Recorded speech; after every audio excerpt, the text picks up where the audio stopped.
कमलचिन्मकरन्दाय भक्तजनमानसनिवासाय श्रीरामचन्द्राय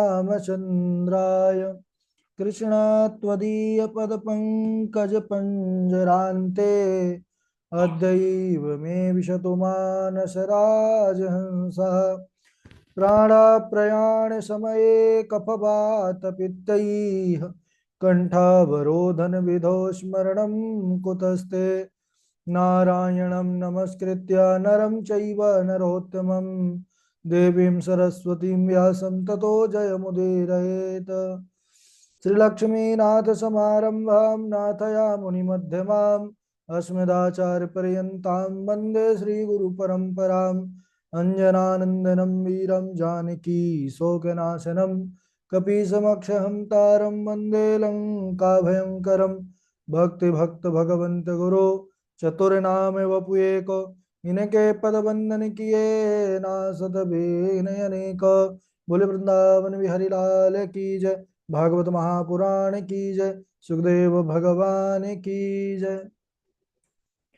परम मंगलमय परात्पर अखिलेश्वर अचिंत कल्याण गुणगण निधान सर्वेश्वर सर्वाधिपति अकारण करुणा वरुणालय अकारण करुणाकारक सकल जन कल्लश अपहारक परात्पर पर ब्रह्म सच्चिदानंद स्वरूप परमपिता परमात्मा श्री राधा गोविंद सरकार राधा रमण बाधा हरण श्री भाग्य बिहारी लाल उनका यह वांगमय शब्दमय विग्रह श्रीमद् भागवत महापुराण कोटि कोटि नमन कोटि कोटि प्रणाम। परम पावन पुराण ग्रंथ पारमहंसों की पावन संहिता को परमाराध्य नंद नंदन यशोदा नंदन वृज नंदन देवकी नंदन श्याम सुंदर श्री कृष्ण के पाद पद्मों पर कोटि नमन नतमस्तक वंदन एवं अभिनंदन। उनकी आह्लादनी शक्ति प्राण प्रिया जगत वंदनी वृषभान वंदनी भासुती जगदीश्वरी बरसाने वाली श्री किशोरी जो के पावन चरणारविंदों पर कोटि प्रणति। समस्त भूतादिक सिया राम मैं सब जग जानी करहूं प्रणाम जोरी जोग पानी।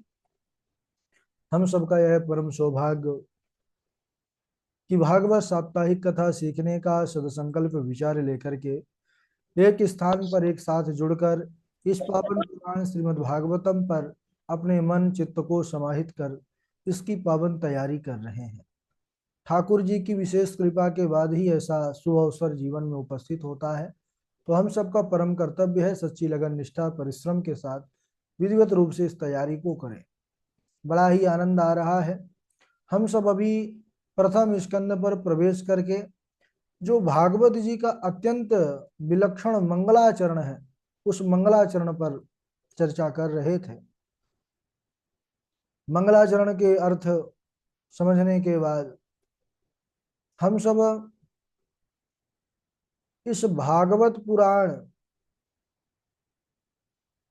के सुंदर श्लोक जिसमें अनुबंध चतुष्टय का वर्णन धर्म प्रोजित कई तबाह कि भागवत इस पुराण में परम धर्म का निरूपण किया गया है। कैसा परम धर्म? तो कपट रहित परम धर्म का निरूपण किया गया है।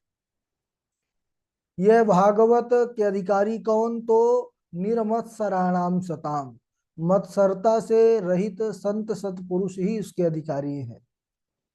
यानी यह मत्सर क्या है? तो परोत्कर्षा सहनम नाइति मत्सरा, जो दूसरों के उत्कर्ष को ना सह सके वही मत्सर है। और यह मत्सर बड़ा भयंकर एक बीमारी है, इससे जीव का सर्वनाश हो जाता है।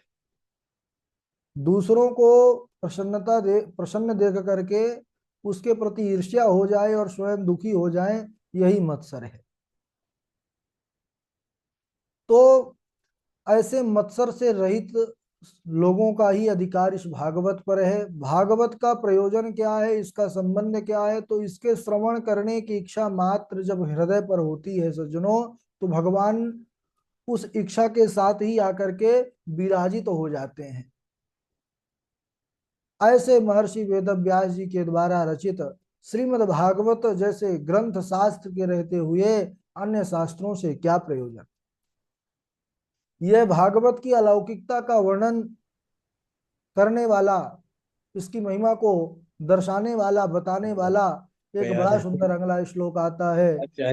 गाम कल्पतारोर गलितं फलम शोकमुखादमृतद्रव संयुतम पिबत भागवतं रसमालयं मुहुरहो रसिका भुवि भावुका।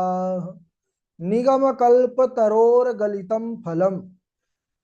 किसी ने पूछा यह भागवत शास्त्र कैसा है और इसकी कथा में कितनी महिमा है, या यह कथा रस जो है यह रस कितना महत्वपूर्ण है, यह बतलाइए। तो कहने लगे कि यह कैसा फल है। निगम कल्प तरोर गलितम फलम।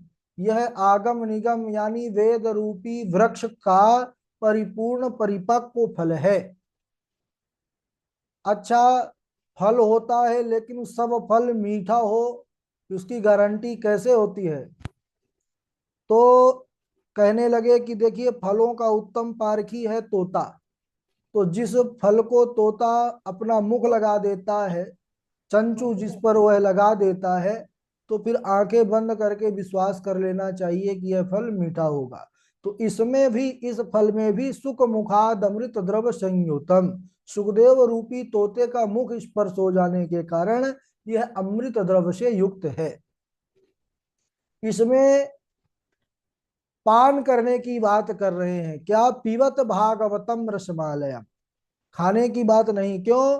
क्योंकि इसमें जो त्याज्य अंश छिलका गुठली है यह है ही नहीं, इसीलिए इसका पान करिए। मुहुर मुहुरहो यानी मुहुर्मुहु, बार बार इसका पान कीजिए। रसिका भूवि भावुका। और इस अमृत द्रव रस को पिलाने के लिए व्यास जी ने दो लोगों को पुकारा भी है। कौन कौन? तो कहने लगे रसिको, रसिक और भावुक। रसिका भूवि भावुका। भाई दो लोगों को क्यों पुकारे? अन्य लोगों के लिए नहीं है क्या? बोले नहीं, यह तो सभी भगवत भक्तों के लिए कथा है। लेकिन यह दो विशेष लोग ऐसे हैं जिनको इस कथामृत की विशेष चाह है। जैसे गर्मियों में जगह जगह पर प्याऊ खोले जाते हैं, जल पिलाने के लिए लोग लगे रहते हैं सेवा करने पर, है ना। वैसे तो जल सबके लिए है, लेकिन जो विशेष यात्री राहगीर आने वाले हैं, जाने वाले हैं, उनको विशेष रूप से जल की आवश्यकता होती है, प्यास लगी रहती है यात्रा करते करते। तो उनको बुलाया जाता है कि आइए आइए जल ठंडा पी लीजिए फिर आगे चलिए। ऐसे ही यह जो रसिक और भावुक हैं यह विशेष रूप से इस कथामृत के महिमा को जानने वाले हैं और इसको बड़े प्रेम से आत्मसात करने वाले हैं। तो व्यास जी ने दोनों लोगों को पुकारा है। पिबत भागवतम रसमालयम मुहुरहो रसिका भुवि भावुका। तो सज्जनों, जब तक यह जीवन है तब तक बारंबार इस कथामृत रस का पान करना चाहिए। क्यों पान करना चाहिए? तो फिर अगले श्लोक पर बड़ा सुंदर भाव देते हैं कि स्वर्गे सत्ये च कैलासे वैकुंठे नास्तयं रसः अतः पिबन्तु सद्भाग्या या मुंचत करहिचित। यानी इसलिए इसका बारंबार पान कीजिए कि यहाँ के अलावा कहीं और अवसर इसको पान करने का नहीं मिलेगा। ना तो स्वर्ग में उपलब्ध है कथा, ना ही सत्यलोक में, ना ही कैलाश, ना ही वैकुंठ में। नास्तयम रसः। इसीलिए यह जो दुर्लभ कथा है इसका सदा सर्वदा पान कीजिए, पृथ्वी लोक में ही सुलभ है। और हम सब बड़भागी हैं कि भारत जैसे पुण्य भूमि में जन्म पा करके और इस कथामृत का लाभ भी जीवन में प्राप्त कर रहे हैं। यह ऐसे वैसे कोई सौभाग्य नहीं है। वो हम सब भले मन में ला लें, उस दिव्यता, उस परमात्मा की कृपा का अनुभव ना कर पाए कि भाई हो गया, हमारी इच्छा थी भागवत सीखने की या भागवत सुनने की, तो हमने प्रयत्न किया जुड़ गए। ऐसा कुछ नहीं है। यह कब इस मार्ग पर आते हैं? आती हरि कृपा जाहि पर होई, पाव देहि मार्ग सोई। इस तरफ कोई आ ही नहीं सकता अपने बल से। जब वह बलधाम बलराम और भगवान की विशेष कृपा होती है, तब जाकर के इस मार्ग में हमारे पांव आगे बढ़ते हैं। तो आइए पावन उस कथा पर प्रवेश करें। नैमिषारण्य की भूमि पर किस प्रकार से सूत जी सनकादि ऋषियों को यह कथा सुनाए। बड़ा पावन यहाँ से प्रारंभ होता है संवाद कि नैमिष निमिष क्षेत्रे ऋषयः शौनकादयः सत्रम स्वर्गाय लोकाय सहस्र सममासत। अभी जो हम पूर्व के श्लोक पर बात कर रहे थे कि सदा सर्वदा इस कथा रस का पान कीजिए, ठीक है, उसकी महिमा को जान लिए, लेकिन क्यों पान करें, तो यह श्लोक बताने वाला है कि भाई इस कथा को हजारों हजारों वर्षों तक लगातार सुनते कहते रहते हैं बड़े बड़े ऋषि मुनि। तो नैमिषे निमिषक क्षेत्रे ऋषया शौनकादया। एक बार शौनक आदि ऋषि ब्रह्मा जी के पास गए और उनसे निवेदन किए कि हे महाराज, कलिकाल के कारण पृथ्वी में प्राय अधर्मियों का वास हो गया है, तो आप जप तप आदि साधनों को करने के लिए कोई उपयुक्त स्थान बतलाइए, श्रेष्ठ स्थान बतलाइए। तब ब्रह्मा जी ने एक चक्र छोड़ा और कहने लगे कि यह चक्र जिस पर्वत में जिस स्थान पर जाकर के गिरे, समझ जाइएगा कि वही स्थान सबसे उत्तम है। सब ऋषि लोग उस चक्र के पीछे आए और वह आकर चक्र जिस उस चक्र की निमि जिस पर्वत पर आकर शांत हुई, वही नैमिषारण्य तीर्थ बन गया। बोलिए नैमिषारण्य तीर्थ की जय। उसी पावन नैमिषारण्य तीर्थ पर सनकादि ऋषियों ने 1000 वर्ष में पूर्ण होने वाले सत्र की दीक्षा ली। हम सब 7 दिन सुनते सुनाते हैं, 1000 वर्षों तक ऐसे ऋषि महात्मा इसी कथा पर रमे रहते हैं। प्रातः काल अग्निहोत्र आदि करके सभी कर्मों से निवृत्त होकर के शौनकादि ऋषियों ने सूत जी महाराज का पूजन किया है। सूत जी व्यासासीन है, मंचासीन है, पीठासीन है, क्योंकि यह परम विद्वान है और कथा का वाचन करने में बड़े निष्णात हैं। सनकादि ऋषि जो है तो उनका पूजन करने के बाद उनसे 6 प्रश्न करते हैं कि हे महाराज, किम श्रेयः शास्त्र सारः कः स्वावतारः प्रयोजनः किम कर्म के वितारश्च धर्मः कः शरणं गतः। हे महाराज, पहला प्रश्न क्या पूछा कि मनुष्यों के कल्याण का एक परम साधन क्या है। दूसरा प्रश्न पूछा शास्त्र सारह का, शास्त्र बहुत से हैं, उनमें अनेकों प्रकार के कर्मों को करने के लिए कहा गया है, तो मनुष्य को क्या करना चाहिए क्या नहीं करना चाहिए आप बतलाइए। तीसरा प्रश्न पूछा कि भगवान श्री कृष्ण देवकी वसुदेव के यहाँ पर क्या करने की इच्छा से, क्या लीला करने की इच्छा से अवतीर्ण हुए। चौथा प्रश्न पूछा कि हे प्रभु, भगवान के वह पावन उदार चरित्र जिनका गान करके पतित प्राणी भी पावन हो जाता है, मुक्त हो जाता है, तो आप भगवान की उन लीलाओं का वर्णन कीजिए। पांचवा प्रश्न पूछा भगवान श्रीहरि के प्रमुख कितने अवतार हैं। छठवां प्रश्न पूछा भगवान श्रीहरि जब अपने परम धाम को चले गए तो फिर जो धर्म था वह किसकी शरण में गया। इस प्रकार 6 प्रश्न उन्होंने महाराज के सामने रखा, सूत जी महाराज के सामने। सूत जी महाराज बड़े प्रसन्न हुए ऐसे प्रश्नों को सुन करके, क्योंकि यह सारे प्रश्न लोक कल्याण की भावना से ओतप्रोत थे।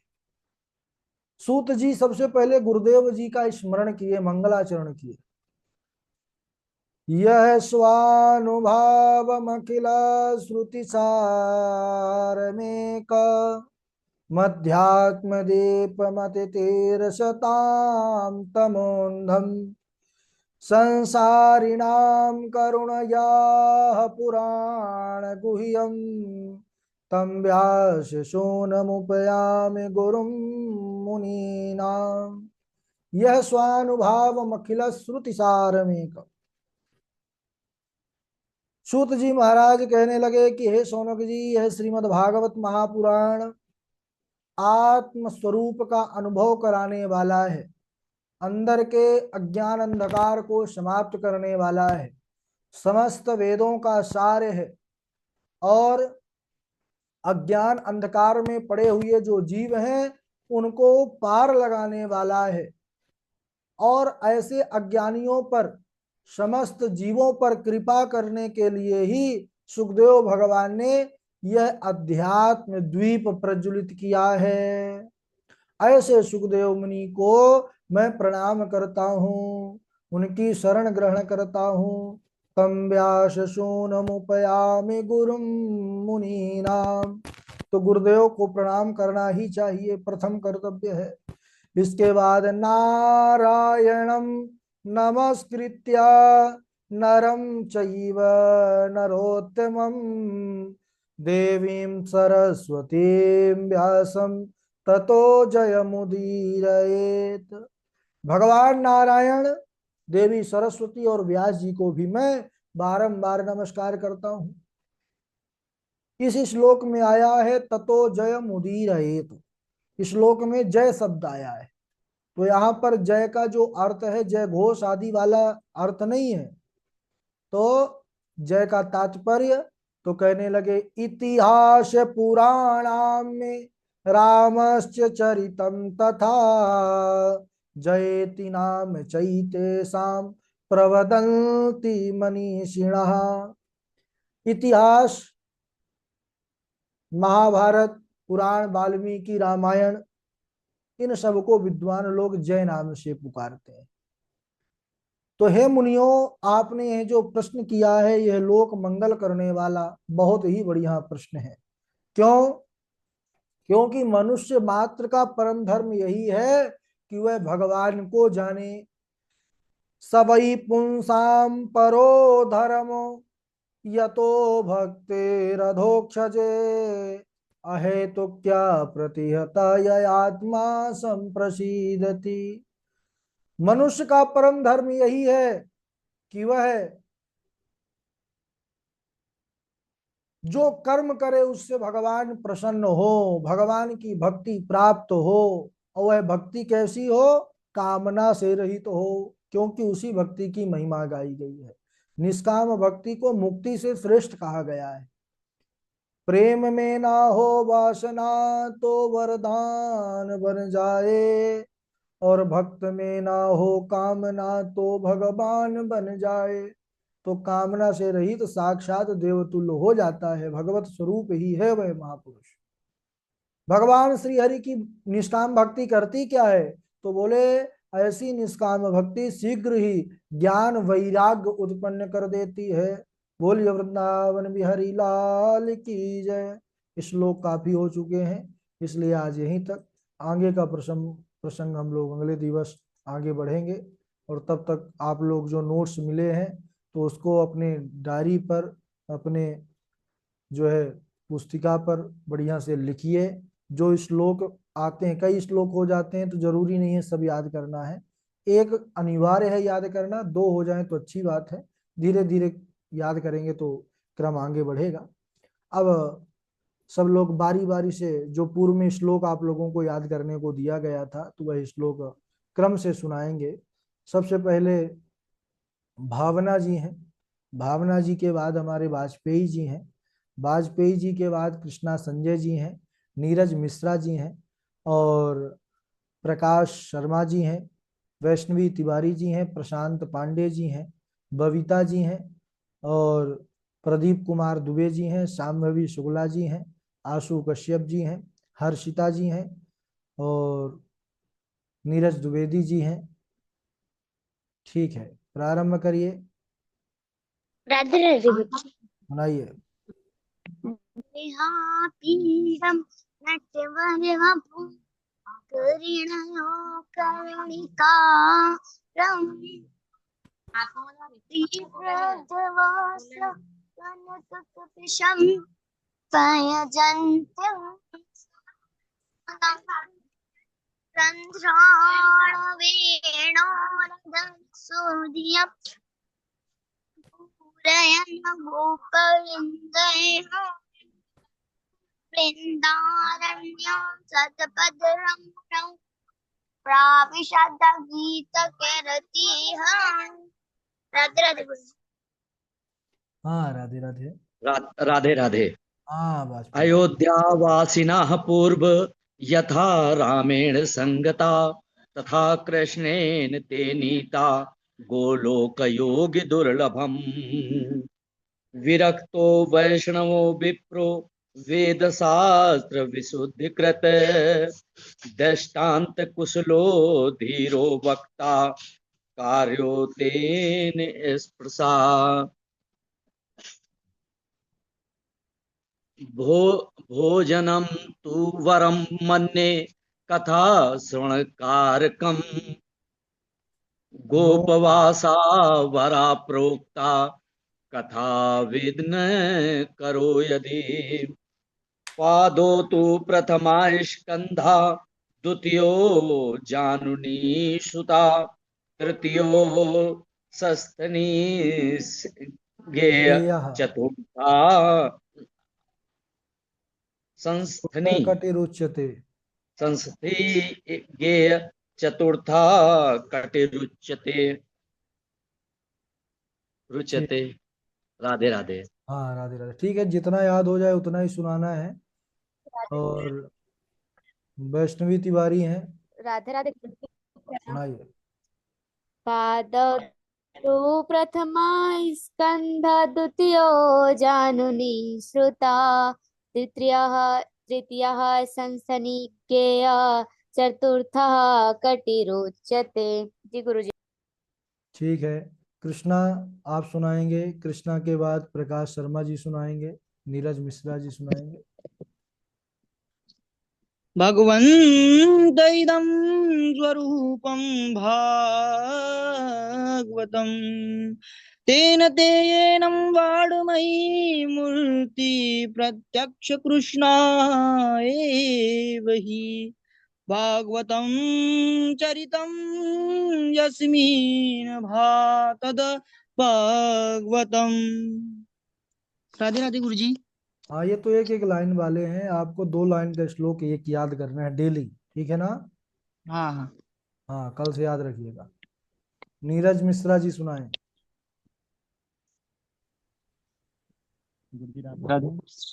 हाँ सुनाइए। अयोध्यावासिनी पूर्वं यथा रामेण संगता तथा कृष्णेन ते नीता गोलोकं योगिदुर्लभम्। दैवज्ञं तु समाहूय मुहूर्तं प्रक्षयत्नता व्याहे यादृशं वित्तं तादृशं परिकल्पये। विरक्तौ वैष्णवो विप्रो वेदशास्त्र विशुद्धकृत दृष्टान्त कुशलो धीरो वक्ता कार्योति निःस्पृहा। गुरुजी राधे राधे। हाँ राधे राधे। हाँ प्रकाश जी सुनाएंगे, प्रकाश शर्मा जी। जी गुजराते राधे राधे। हाँ, राधे राधे। ठीक। ओम लंबोदरम परमसुंदरमेकदंतं रक्तांबरं त्रिनयनं परमं पवित्रम् उदादिवाकरनिभोज्ज्वलकान्तिकान्तं विघ्नेश्वरं सकलविघ्नहरं नमामि। ओम करारविंदेर पदारविंदं मोहारविंदे विनिवेशयन्तम् वटस्तपत्रस्तपुटेशयानम् बालमुकुन्दं मनगास्मरामि। श्री राधे। ठीक है, बहुत अच्छा। और इनके बाद सुनाए शांभवी शुक्ला। शांभवी सुनाइए। और शांभवी जी के साथ नीरज द्विवेदी हैं, नीरज द्विवेदी सुनाए। नीरज द्विवेदी हैं, हर्षिता जी हैं, बबीता जी हैं। राधे राधे गुरुजी प्रणाम। जी सुनाइए हर्षिता जी। वृंदावन से संयोगात पुनस्तवं तरुणी नभा धन्यं वृंदावनं तेन भक्तिर्नित्यति यत्र च यत्फलं नास्ति तप्ता न योगेन समाधिना तत्फलं लभते सम्यक् कलोकेशव कीर्तनात् जयति जगति माया यस्य कायां धवसे वचन रचनमेकं केवलं चाकलय ध्रुपदमपि यातो यत्कृपातो ध्रुवोऽयं सकलकुशलपात्रं ब्रह्मपुत्रं नतास्मि तपबल रखी प्रपंच विधाता तपबल रखी प्रपंच विधाता तपबल विश्व सकल जगत त्राता तपबल रुद्र करे संहारा तपबल शेष धरे मई भारा। राधे राधे गुरुजी प्रणाम। ठीक है, बहुत बढ़िया। और आगे सुनाए।